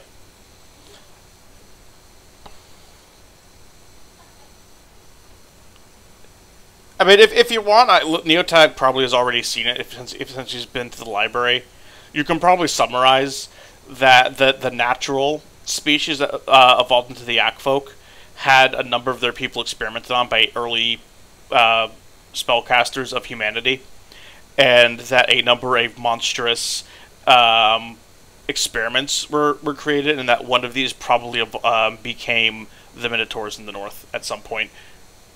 So the Yak folk are the natural evolution of their common ancestor, whereas the Minotaurs are a magically influenced evolution.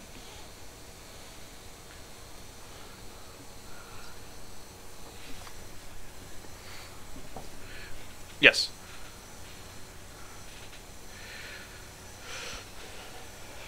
I don't know. But you're asking me for a very complex, thing to look up on the fly.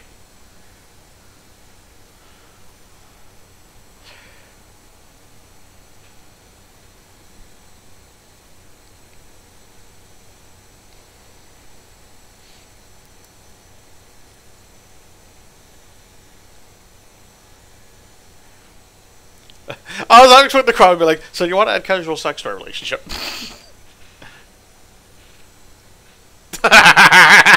Like a twig.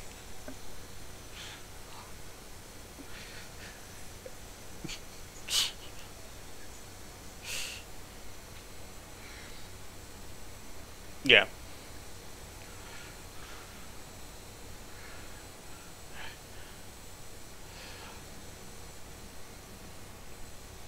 I mean, frankly, Yakman enjoyed contests of strength, so I wouldn't be surprised if Cromwell just found more ways of just taking Yakman money.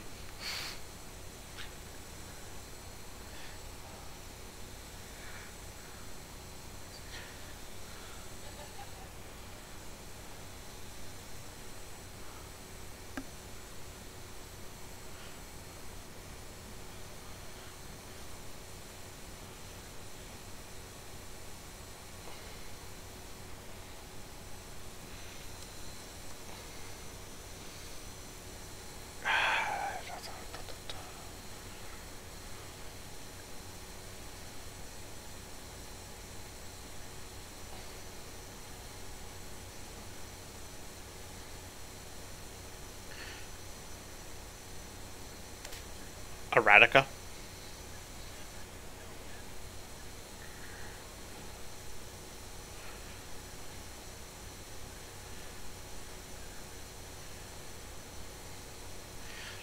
Neotag, I have a serious question. Was reading comprehension something you struggled at when you were young? Okay. I'm like genuinely curious how you can misread things in such an obvious manner that I'm not even looking at what you're reading and I know what you meant to say every time.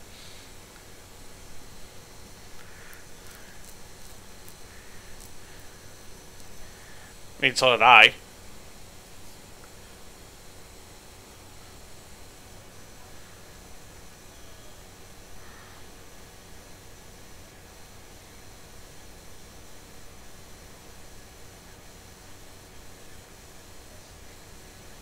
Hmm.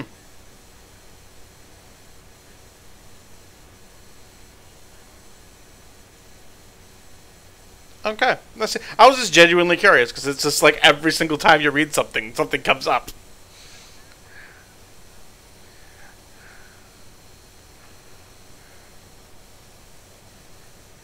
Hmm.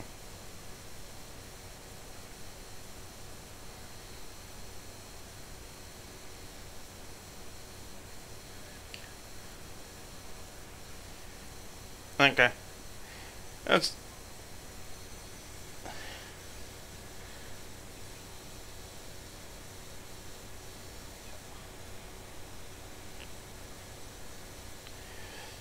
It's a fairly large library, actually.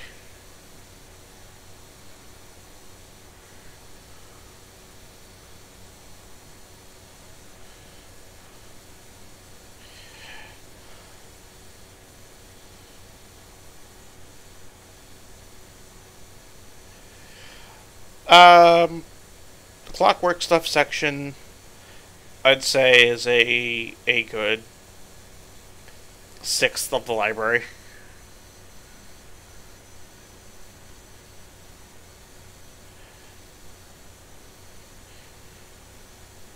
So did I, because no one remembers what they asked. I'm not going to remember.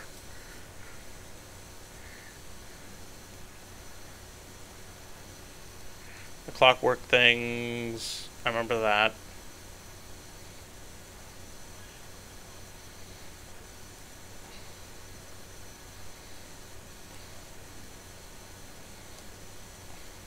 Sure.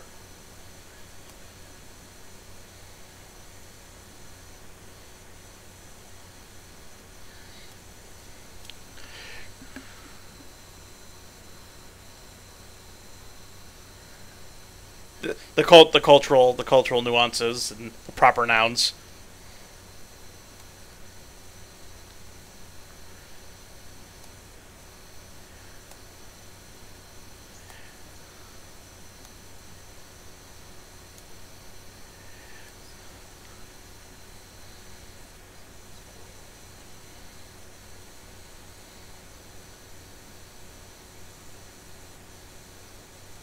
Yeah. So, what do you want to find out, Neotag?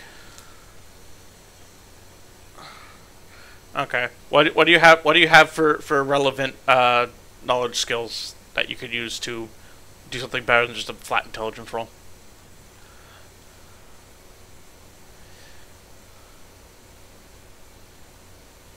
Okay, I'm gonna start you off with a knowledge arcane check. I'm gonna write down my DC.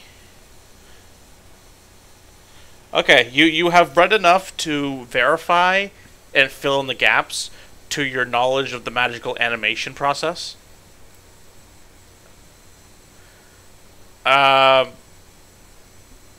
You can go ahead and roll your crafting skill if you want to learn more about the mechanical side.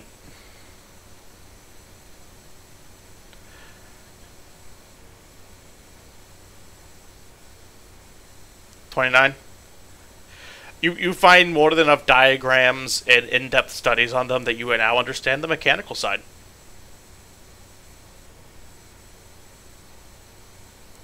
You can now literally make and animate magics from the before times.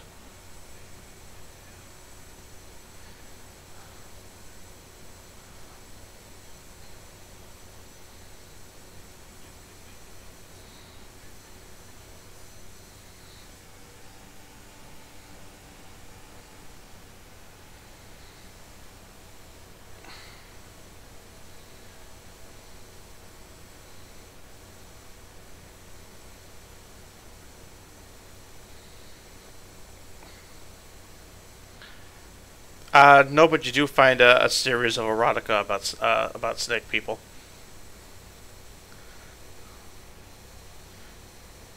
No, you cannot make clockwork reproduction snakes.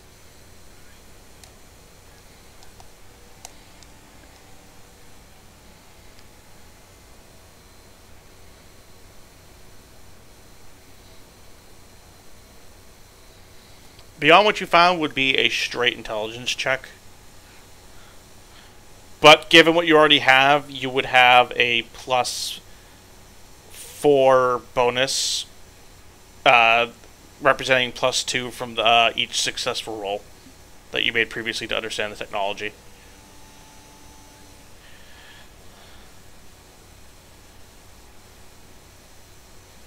You rolled just enough. Keep hitting my 25 DCs. So yeah, you now believe that you're able to innovate the technology as well as replicate.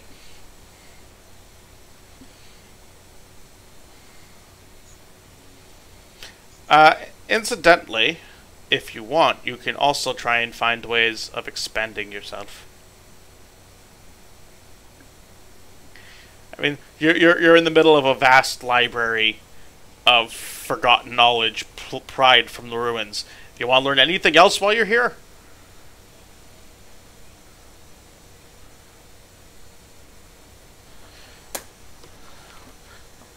see? Now you're thinking with brain magic. That would be a history check, yes. And I actually have to pull up the book for Zargon real quick.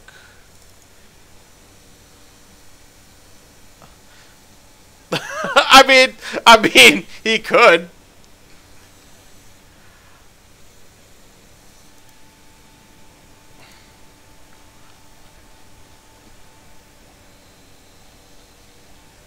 Alright, so you rolled 23.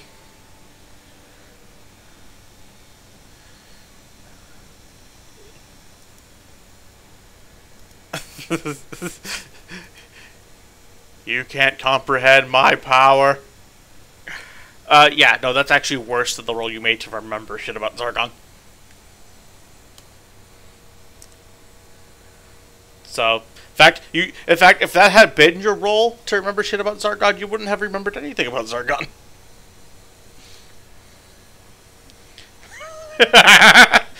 he's retroactively forgot that he read a book once that mentioned the name Zargon.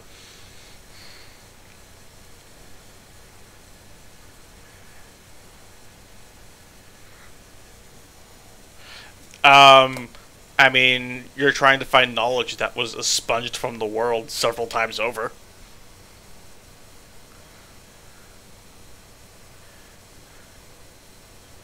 All right, go ahead.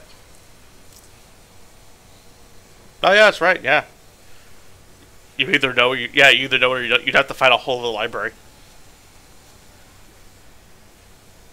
You've that because that 23 represents the knowledge in the library.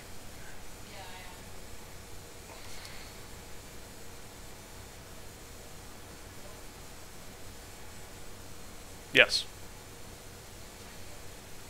So yeah. So this library has no mention of Zargon whatsoever.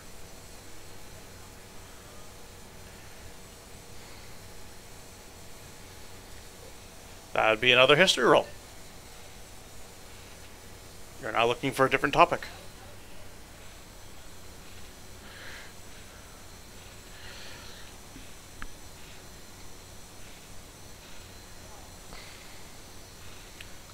Yeah, go ahead. Just you learned that Shin recorded an event roughly corresponding with the time um, that you know that Zargon to have been defeated, where the Earth shook and the lands to the north split in half, and a great water rose between them.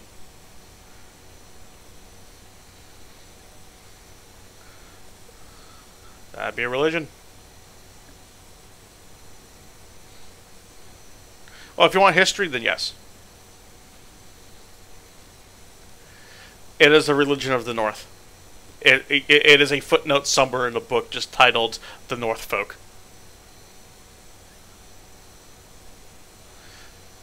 I mean, you're also looking for knowledge of outside events from an incredibly insular, xenophobic people.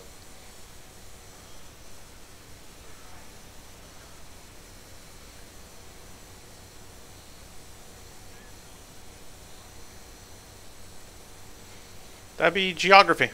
That'd be geography.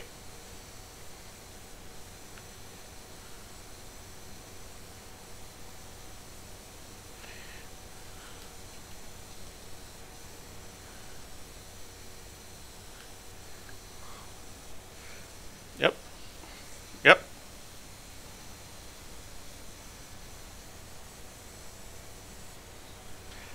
You find actually quite a great deal of documentation on this. It's something they seem to actually take pride in. It speaks of the first group of Yakmen to encounter non-Yakmen, and of a time of great distrust between them. Battles being fought, wars being waged. Eventually, the Yakmen arose victorious, and instead of ruling as despots and conquerors, they gave the non-Yakmen, while second-class citizen status, they did still treat them fairly and gave them the same rights as their own Yakmen people, and that was actually the birth of their empire. And that has been a philosophy they followed throughout. And over time, after a population has been conquered, it slowly just becomes part of their empire, and the segregation and citizen status slowly fade away and disappear.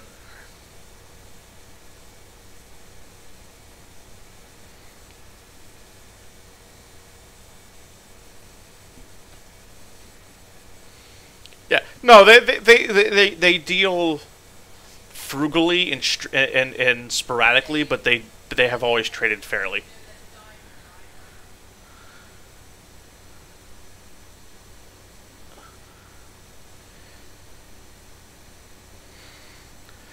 Uh, Geography, if you want to know about the geography of the jungles. History, if you want to know about their interactions with the jungles.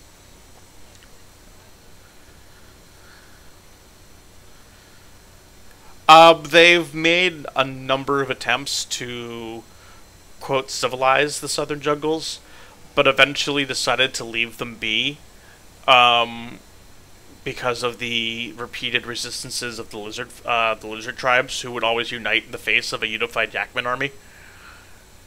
And so instead, they have taken to the elite of Yakman society, hunt in the jungles to prove that they're not a bunch of soft nobles, and soldiers often train in the jungles to harden themselves.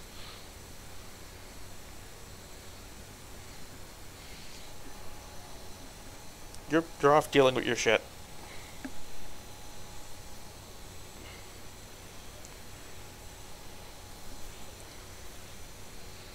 That was a geography. So I'd literally just be straight intelligence.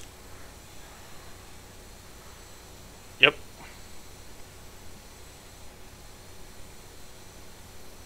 Yeah. It is 11 o'clock now.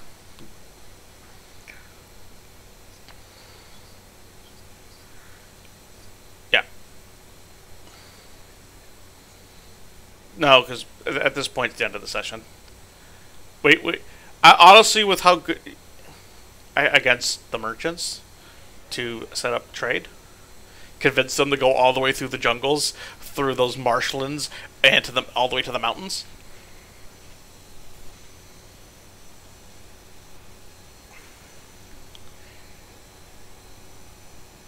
Yeah, there's also that too. It is. In fact, now that you know that you can get a boat here, you might want to consider that for getting back faster. That's what I'm saying.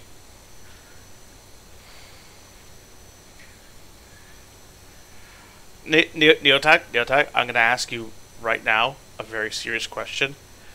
Where do you logically think it was probably set up?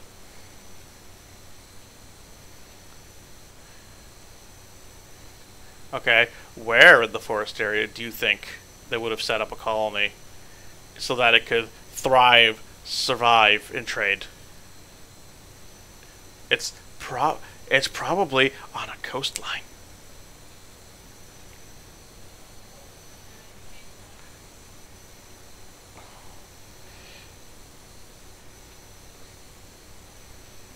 Yes.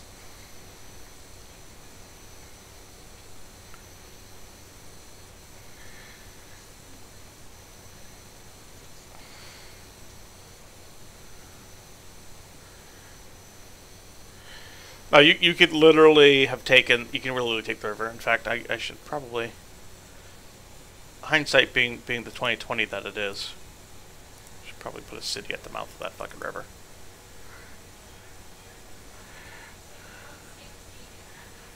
I put that one there.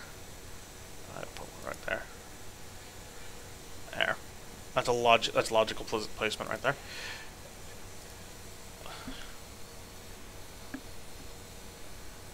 I mean, I imagine there'd be some convincing that needed to be done, but yeah, you can get access to a forge.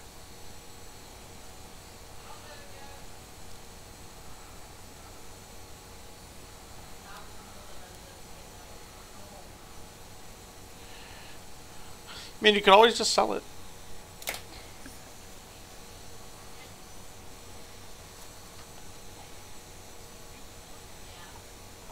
It's a novelty.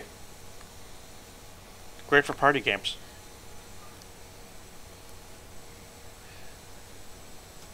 I'm just saying, you've never truly experienced climax until you've done so with a scarab choking.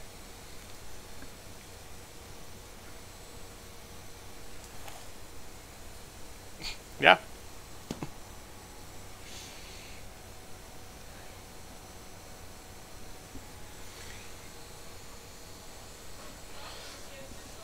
The book is quite interested in this. It actually kind of lets you name what you want. Okay. I'm gonna close up OBS since we're pretty much doing after session stuff now.